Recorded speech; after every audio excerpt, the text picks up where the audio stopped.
সুযোগটা যদি আমাকে না করে দিতেন, ছবিটাই করতে পারতাম না। বরবাদে ওনার সঙ্গে কাজ করছি বলে নিজেকে ভাগ্যবতী মনে হয়, তো অবশ্যই নিজেকে ফরচুনেট বলে মনে হয় আমি আবার ওনার সঙ্গে কাজ করার সুযোগটা পেয়েছি। উনি শান্তশিষ্ট একটা মানুষ বলে আমার মনে হয়। তাদেরকে একটাই কথা বলতে চাই, খুব ভালোবাসি। কেন বেশি? কারণ প্রিয়তমার সময় দর্শক জানতো না যে আমি কি পারবো বা কতটা পারবো।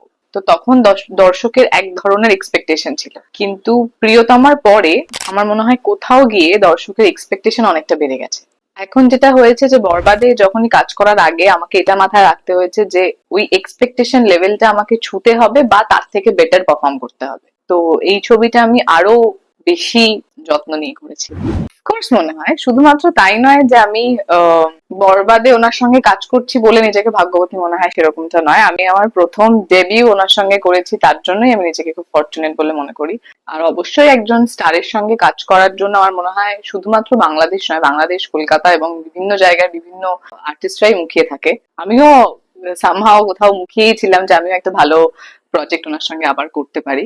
তো অবশ্যই নিজেকে ফরচুনেট বলে মনে হয় যে আমি আবার ওনার সঙ্গে কাজ করার সুযোগটা পেয়েছি।